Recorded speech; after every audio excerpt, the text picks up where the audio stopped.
Sud Radio Regard de Femme, Michel Vianès. Bonjour Michel. Bonjour Laurence. Et pour votre dernier numéro de série estivale d'hommage au féminin, on continue à parler de Simone de Beauvoir. On en a parlé samedi dernier. Et là, vous vouliez reparler de la pensée de Simone de Beauvoir et évidemment son écho là aujourd'hui. Oui, donc j'avais présenté la semaine dernière la réflexion sur l'autonomie de la pensée, de l'autonomie. Et je vais ce matin évoquer l'indispensable autonomie financière et la maîtrise par les femmes de leur sexualité, de leur corps et de leur désir d'enfant.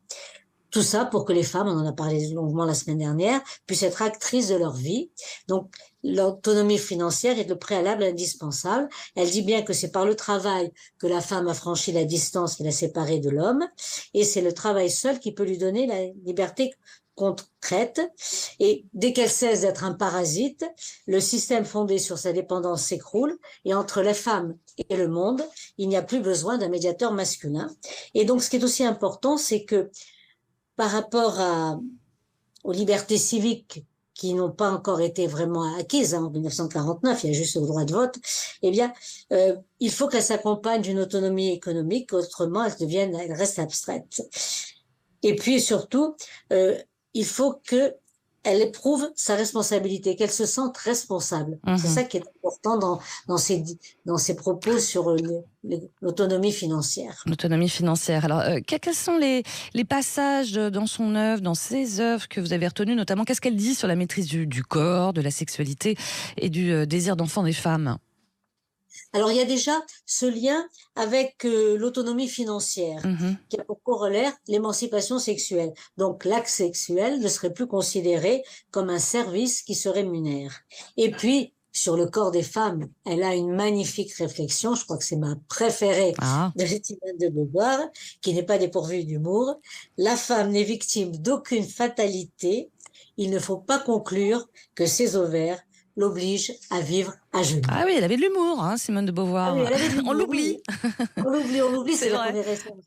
Et puis surtout, en 49, sur le désir d'enfant, elle demande que la maternité soit libre, elle demande l'autorisation de birth control et de l'avortement. Vous voyez, on en est. La guerre de 39-45 vient de se terminer, les faiseuses d'anges, comme on disait, étaient à l'époque, mortes, et elle demande l'avortement. Et par contre, en revanche, elle demande que toutes les mères et tous leurs enfants aient les mêmes droits, que les femmes soient mariées ou non. Et puis, même, elle va jusqu'à demander à des congés de grossesse payés par la collectivité. Donc, vous voyez sa modernité, donc qui reflète bien ce qui se passe aujourd'hui. On parle d'ailleurs de féminisme beauvoirien, mais est-ce que ce féminisme-là reflète vraiment les préoccupations des générations de femmes d'aujourd'hui, parce que forcément, dans un autre contexte, et tout évolue très rapidement, selon vous en tout cas. Mais ce qui est certain, c'est que pour elle, le fait que les possibilités des femmes soient étouffées, sont perdues pour l'humanité, on sait aujourd'hui, par tous les rapports des experts dans le monde, qui le confirment, que le développement et la richesse d'un pays est lié à l'émancipation des femmes de ce pays. Et c'est par petites touches, en apportant une grille d'analyse sur le vécu, que ces réflexions mettent le doute dans les certitudes patriarcales de toutes les générations, qui sont répandues encore aujourd'hui, y compris chez les jeunes.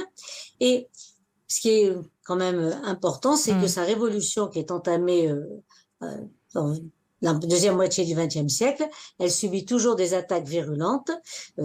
Et en particulier, on ne parle plus de rapports sociaux de sexe, mais de genre, pour faire disparaître, effacer les femmes. Et donc aujourd'hui, je voulais terminer par cette phrase, donc face à l'essentialisme qui dissout donc l'individu dans des groupes d'appartenance, subi ou choisi, l'universalisme est la réponse, et elle écrit: le fait d'être un être humain est infiniment plus important que toutes les singularités qui distinguent les êtres humains. On est bien dans l'universalité des droits. C'est ça. On a encore un peu de temps, Michel, mais comment vous l'expliquez ça, le fait que le féminisme de Simone de Beauvoir quand même divise notamment les générations? Effectivement, vous parliez de féminisme universaliste qui s'y reconnaît, et le néo-féminisme radical un petit peu moins. Comment vous l'expliquez, vous? Au-delà des mots genre, sexe. Oui, eh bien, tout simplement, c'est qu'aujourd'hui, je dirais, c'est le renouveau c'est les nouveaux termes du patriarcat. Il faut renvoyer les femmes à la maison. Donc, pour renvoyer les femmes à la maison, on va leur dire qu'elles ont une mission, ou bien on va les séparer. On va faire ce fameux apartheid sexuel dont on parle aujourd'hui un peu partout. Et donc, c'est là l'objectif. Ouais. C'est bien le combat du patriarcat qui ne supporte pas cette émancipation, qui ne supporte pas que les femmes soient actrices de leur propre vie, qui ne supporte pas cette indépendance. On en a vu une manifestation très récente la semaine dernière en sport, hein, le fait que une sportive, une footballeuse marocaine qui porte le voile devienne tout à coup l'héroïne et le modèle pour tout le monde, alors que elle est tout à fait dans l'oppression des femmes par des hommes et par la religion. Donc tout à fait le contraire de ce Parce que que Simone de Beauvoir... ouais. militait et expliquait très fortement et déconstruisait très fortement Simone de Beauvoir. Et ben voilà, ce sera le mot de la fin pour ce dernier numéro de la série estivale d'hommage au féminin signé Michèle Viannès. Merci beaucoup, cher Michel, et belle rentrée Merci, à Laurence. vous. À samedi prochain avec Jean-Marie Bordry. Merci. Au revoir.